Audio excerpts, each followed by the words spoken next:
Hello, everyone. We are going to dive into Unit 2 today and talk a little bit about the Middle Ages. So, hopefully, you guys have read the chapter in the textbook because I'm going to be following that general outline. And there's only one thing different that I'm going to add in. I think there's at least one question on the quiz that might be about this edition. It's about the School of Notre Dame and composers by the names of Leonin and Periton. The listening assignment also deals with one of these composers, Leonin. So that stuff's not in the textbook, not in the chapter, but everything else that I talk about here and that's on the PowerPoint is stuff that's in the chapter. So here we go. I am going to share the screen, and then let's start presentation. All right, so with the Middle Ages, the Middle Ages lasted a long time. So they're often called the Dark Ages. Sometimes it's called the medieval period, but it's all pretty much the same. Now, for most music history, most historical textbooks will say that that the medieval period, the Middle Ages, started around the year 400. Um, in this one, I think it's 450, maybe 460. But it's just around that time. Sometime during the 400s is kind of when the Middle Ages begins. There's not a definite date, but just know that it's about 400, 450. So these are all the learning objectives that we'll kind of discuss, go over. Um, the most important part down here at the bottom, the terms and important people. So a lot of these terms we have talked about or you have seen in the text. A cappella, that's sung without accompaniment. Cadence, chant. Chant is pretty much, a lot of the music that we're going to listen to in this chapter. Guillaume de Machaut, Hildegard of Bingen, Leonin, and Periton. Those are the composers that we'll talk about. Other things, the mass, we're going to talk about it as a type of music. Melisma, I think you guys have seen that. Polyphony, obviously, refrain and verse. And then the School of Notre Dame, which we'll get to with Leonin and Periton. All right. So let's kind of jump in. The textbook gives you a pretty in-depth timeline. One side of it, I think it's the left side, is more like historical things that happen. And the right side is kind of historical things that happen pertaining specifically to music. So I've kind of mixed a little bit here, just kind of, important things you should probably know or just keep in mind as you're learning all this stuff. Just to give you some context, fourth century, this is years 300 to 400. Plato and Aristotle, the great Greeks, the Greek two of the greatest Greek minds. They were alive during that time and writing and doing all the stuff that they did. Probably the most important thing is to remember is the fall of Rome happened around 450. Anytime you see the letter C, lowercase c, that stands for circa. Circa just means approximately, around. So this is around 450. With the fall of Rome, that is the fall of the Roman Empire, and that's huge because the Romans controlled most of Europe, and once they fell, lots of changes happen, and that's why the Middle Ages, the medieval period, usually starts, like people say that it starts around this time. It coincides with the fall of Rome. Something pertaining to music. So during 500 to 600, the 6th century, Pythagoras, he's doing all kinds of things. You hear Pythagoras, you think the mathematics, but he also did a lot of experiments with music and acoustics. Um, Other things, Charlemagne, that's a name that is, probably one that you might want to know about. He was crowned emperor around 800. So, this was kind of, I guess, an attempt to bring back the Roman Empire, but it at least served the purpose of unifying Europe once again. Um, After that, 919, first use of gunpowder. 11th century, we talked a little bit about Guido of Arezzo. That's when music notation, that system of notating music was created. And then, after that, after Guido, we have lots of examples of music that were written down, that were preserved, that we can study and learn from. Let's see, after Guido, so there, the Crusades happened during the Middle Ages, started in 1095, lasted almost 200 years to 1291. Important to note is the building of the Cathedral of Notre Dame in Paris. This is good to know because we're going to talk about the School of Notre Dame composers, Leonin and Periton. They worked at Notre Dame. And it took them a while to build it, mainly because the cathedral is massive and just beautiful and intricate. So it took them almost 100 years just to build the cathedral. Other kind of important events, there was a great famine that lasted for about 2 years during the 1300s. The beginning of the 100 Years' War between England and France. And yes, it really did last 100 years. There was fighting and skirmishes going on, throughout those 100 years. And then, of course, the Black Death, the bubonic plague, that happened towards the latter part of the Middle Ages. So those are kind of the important historical events. Not a lot of like super important like advancements, inventions to talk about. And that's kind of one reason why this period is also known as the Dark Ages, because it's kind of insinuated that not a lot of stuff happened. So anyway, we'll keep moving. So just to give you guys a little bit more context, so like I mentioned, the fall of Rome, very important because that's kind of signified the beginning of the Middle Ages. I mean, not at the time, but from a historical context, looking back after thousands of years, that the fall of Rome is what probably served as the catalyst for the Middle Ages, this period of time. Now, during the Middle Ages, and I think I might have touched on this in the last video, sacred music and secular music are separate. And those are our like two most important kinds of music. So sacred music, obviously, because the church is probably the biggest employer of composers, musicians during this time. And that continues through the Renaissance, the Baroque, even into the classical period. So the church, and mainly we're talking about the Catholic Church because that is the biggest church in Europe. It is the predominant church, I guess, the predominant religion throughout Europe right now.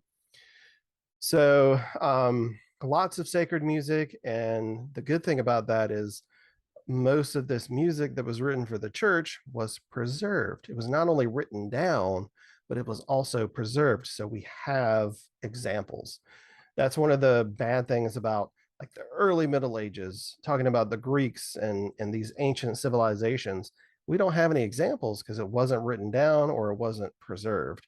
The church, and other entities, they do a really good job of preserving the history, the records, the music, all this stuff. Secular, most of the secular music that we have comes from like royal courts, kings and queens, dukes, any type of nobility, lords, whatever, anybody, any nobility that had money, and was able to like support composers and support a uh, a group of musicians. We don't really have orchestras or bands yet, but choirs, things like that. So sacred, church, secular is typically court music. They did have bards, traveling musicians. They were called troubadours and trouvères, and these people would travel from town to town and sing in different places like inns, taverns, what have you. These people didn't really write down their music. There wasn't a record. They just had everything memorized, and they would pass along what they knew to an apprentice just through the oral tradition, kind of what's been talked about before. But we know a little bit about them, the traveling musicians, but not a lot. Universities started to pop up all over the place in Europe, especially in the big cities like Paris, London, Rome, and all that. So universities became really big, and the only thing you could only study three different subjects. I think it was law, theology, and medicine. They had courses in the arts, in music, and all that, but you couldn't study that as a major, I guess, at this point. Like I mentioned, the Catholic Church was the predominant church, the predominant religion. So much of the music that we'll talk about relates to the Catholic Church. The development of polyphony. So in the last unit, it talked about monophonic, homophonic, and polyphonic textures. So we start with monophonic. That's one melody. We'll get to that in a minute. And then it progresses, homophonic, you've got the melody, but you're adding some background stuff. And then polyphonic, that's where you have two or more melodies going on at the same time. So the texture is a lot thicker. There's a lot more to keep track of while you're listening. The other thing is the development of meter. I guess with the new notation, the new way of writing down music, in terms of pitch and the different notes that you sing or play. There also needed to be a system of how do we write rhythms and contain these rhythms. So this was invented also during the Middle Ages, and this is where the School of Notre Dame with Lannon and Periton come in. They really helped to develop a way to notate, to write down certain meters in music, rhythms, I guess you could say. All right, so we're going to jump right in. And on your own time, you can go through and kind of watch this video if you want to. It just gives a brief overview of some of the things that we're going to talk about or that I just talked about. So it's a resource. You can use it if you want to. But I'm going to jump ahead to the next slide. So this one is, we're starting with sacred music. Okay. This is what we have the most examples of. So, and it's, I don't want to say it's the most important, but it pretty much is the most important music of the Middle Ages. So with sacred music, most of the early stuff is going to be chant. The video that I just mentioned on the other slide, it'll talk a little bit about how chant was created by Saint Gregory. He was a pope a long time ago, and they oftentimes call chant Gregorian chant after Saint Gregory. Now remember that Any kind of chant is monophonic. There's only one line and it's a cappella. So only voices, no instruments. And chants are most often used in worship. And the examples that we have will be from, worship related. So this is the earliest music found within the Catholic Church, probably some of the earliest music in general. Like I said, no instruments. Also, the church kind of thought that instruments like took away, detracted from the music. So that's another reason why it's mostly vocal. It's also kind of a religious thing. And there are still uh, different sects of Christianity that still believe that instruments, like not even piano, should be used in a church service, only singing. So there's that. Now with the rhythms, we still have like basic meter, basic rhythms, and the rhythms are guided by the syllables of the text. So most of the rhythms are syllabic. Okay, they just follow the words. Now, I already kind of mentioned the Mass. So up here is the definition that the textbook gives you. So Catholic, it's a Catholic celebration of the Eucharist, which is communion, consisting of liturgical texts. Sorry, that's not supposed to be tests, it's texts, set to music by composers starting in the Middle Ages. So liturgical, that just means spiritual texts. And there are like common masses, and then there are kind of special occasion masses. Now a mass like that is basically the whole church service. So there's a lot that goes into it. When I was in school, I had to learn all about each little part of the mass, but you guys don't have to. You don't even have to really remember the different parts of the mass, just that it's a Catholic service and music is involved. Some of the earliest examples of music come from the mass. That's all you really need to remember.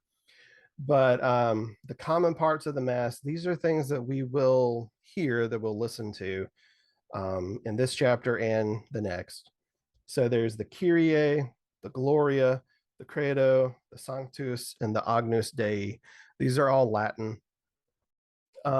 If you ever have to write them, don't worry too much about spelling.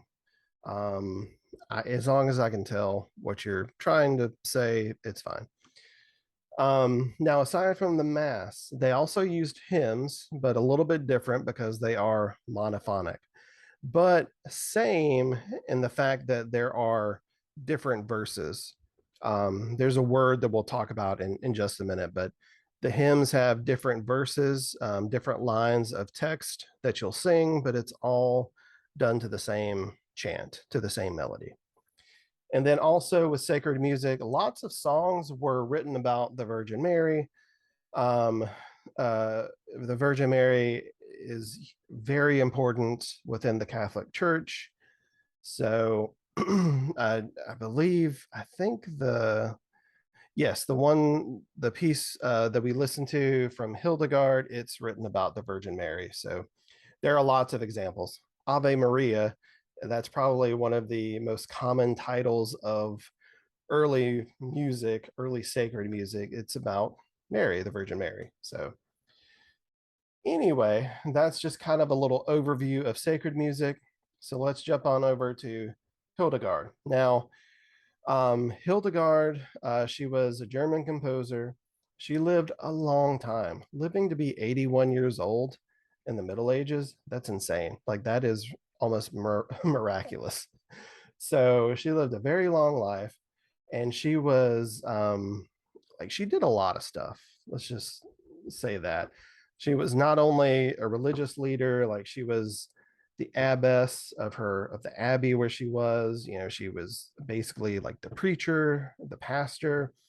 She was a prophet. She had visions, and not just like dreams, but visions, spiritual visions that would come to her at any given moment. But she also painted. She was a poet, wrote lots and lots of poetry, was a scientist. Like she wrote about like natural science, medicine, lots of stuff. And she was a musician. And a lot of her music, her writings about music are in some of her like scientific writings, which is kind of cool. So when she was young, like she was noble born, so um, so it's kind of odd that she was given to a monastery during her teenage years. Don't really know much about that, whether this was predetermined or what circumstances caused it, but we just know that she was turned over to the monastery at either age 14 or 15, and she spent the rest of her life living and working in different monasteries and devoted her life to the church. And because of her prominence, she was canonized. She was made a saint within the Catholic Church back in May of 2012. So, if I'm not mistaken, she is the patron saint of music and I think of artists. So, pretty cool. And I think she definitely deserved to be canonized. Um, Interesting fact. Well, it's very interesting that we start off with a woman, a female composer, because as we go through, you're going to learn that I don't want to say like female composers were respected, but it was a very male driven society, and especially a male driven profession.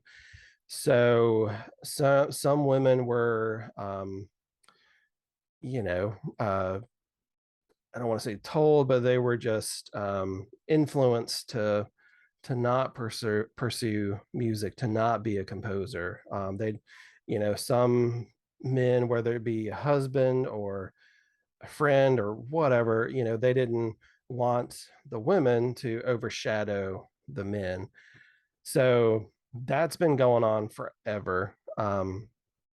But it's really cool that Hildegard has, stood the test of time, and she really is the first true example of a composer in history, and one with whom we have examples, that we can look at and study. So that's pretty neat. Um, Fun fact, she created her own language just for amusement, nothing in particular, but just because I guess she was bored. So that just shows you how insanely smart she was. I'm sure that she was kind of like genius level intellect. Now, if you watch that video from a couple of slides ago, it'll say that she wrote 69 pieces of music. I I'm not sure of the exact number, but in one of her books, a collection of poems, the Symphonia Harmonie Celestium Revelationum, there are 77 poems set to music. So all you need to know is we have, like, she's the earliest composer that we have examples from, and she was one of the most prolific from the Middle Ages. So she wrote a lot, and all of her music was meant for worship. She composed music for herself and the other nuns in the abbey, the monastery, to use in church services. So, um, now I'm going to talk a little bit about the Ave Generosa, which is the piece that you'll listen to on the next slide. So we don't know exactly when this was composed, but sometime during her lifetime in the 12th century. I mean, obviously it was during her lifetime, but it was sometime during the 12th century. And that is an issue with a lot of these early musicians. Sometimes you may not know the exact birth date, the exact death date, the exact date of a composition. So we just kind of go with it.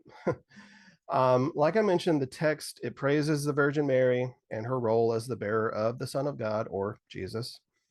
It is monophonic, so it's a chant. This is seen like this is a hymn, but it's a chant. It's plain chant. Now here comes that term. Strophic is just a fancy way of saying that there are different verses, different lines of text that are being sung to the same melody. So it's basically a fancy word explaining what a hymn is. So yeah, there you go. Sung a cappella, conjunct or conjunct, however you want to pronounce it. Conjunct motion, it's stepwise motion. It's where the notes are like right next to each other.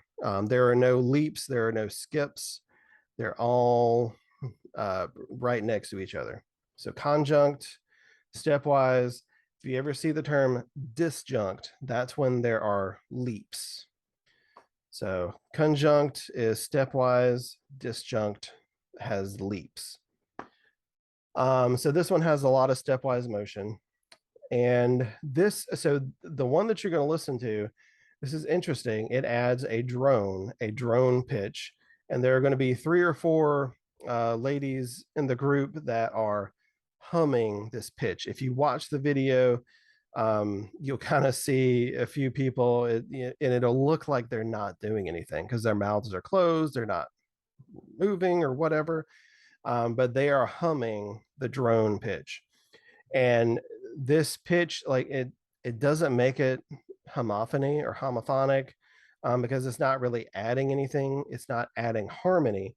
It's just a resource for the singers. It's just to help the other singers kind of stay on the correct pitch, the correct notes, because it's really difficult to sing a cappella, and especially with this particular piece, because there are lots of weird things like the melismas. It's very melismatic, meaning you have to sing a lot of notes, a lot of rhythms on a single syllable, and it's easy to kind of get lost and to forget where the pitch is in doing that. So that leads to another like kind of key term, that's melisma.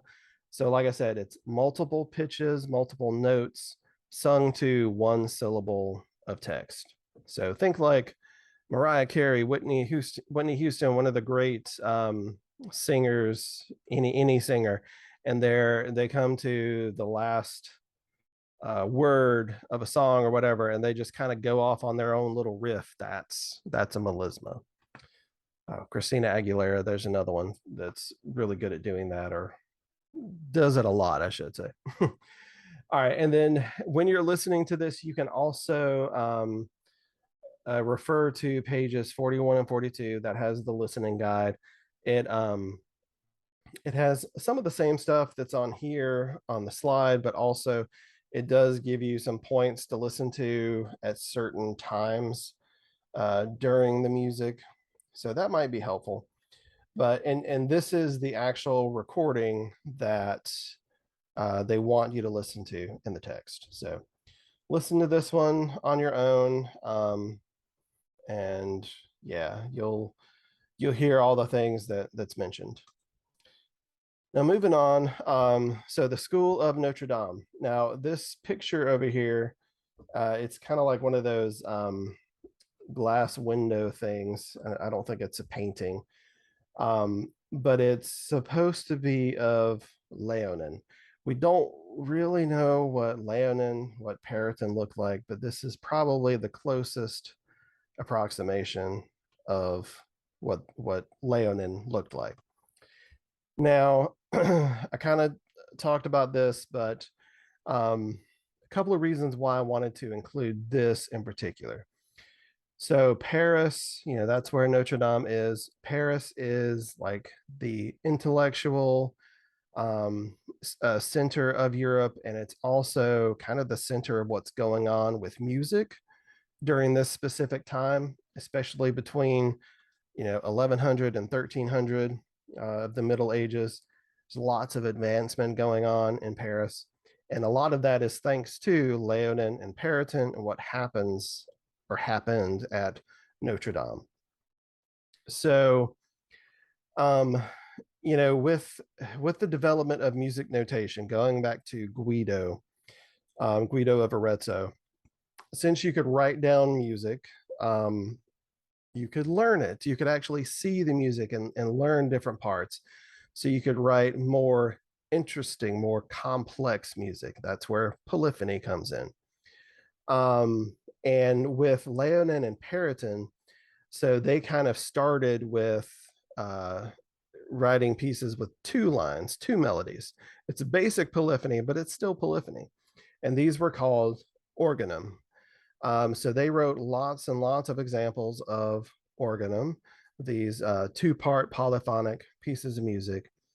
And so did a lot of the people that worked with them, that studied under them at the Cathedral of Notre Dame. And that's why they call this the School of Notre Dame. Leonin and Periton, they were both the choir masters of Notre Dame. Leonin came first, I think. I'm pretty confident Leonin came first, and then Periton came after him. But they were kind of the leaders, and then everybody else, their followers, the people that worked with them, they were, I guess you could say, the school, learning from the masters. Now going back, so the Cathedral of Notre Dame was being built. I think it started in 1163 or sometime around there. So that coincides with this, with Leonin and Periton, because that's kind of the reason why I included that bit of information. Now, aside from them being kind of the first to really experiment with polyphony, like I mentioned earlier, they were the first to write music with like clearly defined time values, clearly defined meter, basically clearly defined and organized rhythms. So this is the development of time signatures and meter. These are two things we talked about in unit 1. Time signatures and meter, that helps us to know like how many notes, how many of these rhythms we can put in one measure. So it just comes down to the organization of music. And it does really help to make rhythms easier to understand, because a lot of the music from this time period, it's really hard to follow because it just kind of looks like chicken scratch. Even the stuff that uses Guido's staffs, it's still kind of odd because the rhythms aren't clearly defined. So with Leonin and Periton, it just makes that so much simpler. And again, it just helps to make more complex music, just to do more with music. So Leonin and Periton, they kind of helped to start polyphony and all this stuff. The next slide has Periton's Beata Viscera. This one is more homophonic. You'll hear some instruments, an early violin, and I believe there's a lute in there as well. You'll hear them in the background. So it's homophonic. It has a melody that's sung, and then those instruments add background and a little bit of harmony along with it. The listening assignment will be or is a piece by Leonin. So you'll get to hear something by both of those composers, and kind of so you can be able to compare it. So I'll let you guys listen to this on your own. So we are going to jump ahead to Guillaume de Machaut. So Machaut was French. He also lived a pretty good life. We're not sure exactly when he was born, but it was around 1300. So he at least lived to be 77 years old. So that's great, because we're going to talk about some composers that didn't even make it out of their 30s. So yeah, and there were several that died extremely young. So he lived a long time. aside from Hildegard, Machaut, he's one of the earliest composers that we have a lot of information on, and that's because he kept a very good record of all of his stuff and made sure that it was preserved. Um, Hildegard, is important, but loads of people consider Guillaume de Machaut to be the most important composer from this era, just because of the large amount of music that survived and the depth and the complexity of the music. Like you in this, like the next example that you'll listen to is a mass, an Agnus Dei from a mass by Guillaume de Machaut. And then he also wrote secular music. The last piece is one of his secular compositions. So he wrote lots of different things, and not just plain chant. They were very complex, polyphonic. So the first one, the Agnus Dei, so it's the Notre Dame Mass. The title of Messe de Notre Dame is just in French, but it's the Notre Dame Mass or the Mass of Notre Dame, whichever way you want to think of it. So that was written around 1364. So the Agnus Dei is one of the ordinary parts of the Mass. So this, you would hear an Agnus Dei at whatever Mass you go to. Doesn't matter what time of year. Form. So this has a clearly defined form, ABA. Obviously it's a Mass, so Latin text. The tempo is pretty slow. This one is 4-part polyphony. And even though it's very polyphonic with the 4 parts, there are lots of melismas that happen throughout the piece as well. So as you're listening to it, see if you can hear, kind of like point, just hear some of these main things. Refer to the listening guide in the textbook. The main thing, you don't have to recognize everything, but just see if you can pick up on little things. See if you can hear some of the different parts, or if you can hear where a melisma happens. Like that's good enough. Like you don't have to know every like what happens in every second of this thing. This is just kind of telling you like this is what happened, this is when it happened, why it happened, and this is kind of why and how music has evolved over all the years. So anyway, have fun with that. Now, the secular music, kind of talked about this a little bit. So the nobility, they had money, just like the church had lots of money, but the nobility, obviously, they had money too. So they were able to sponsor musicians. They were patrons to many composers and musicians. So if a composer worked for a court, he would not only compose secular music but also sacred, because he or she would have to compose the music for the church services of that court, of that noble person. But they composed a lot of secular music for entertainment, and most of these secular songs, they're going to be dance like, because it's entertainment, and they were probably meant to be danced to, or at the very least meant to be lively.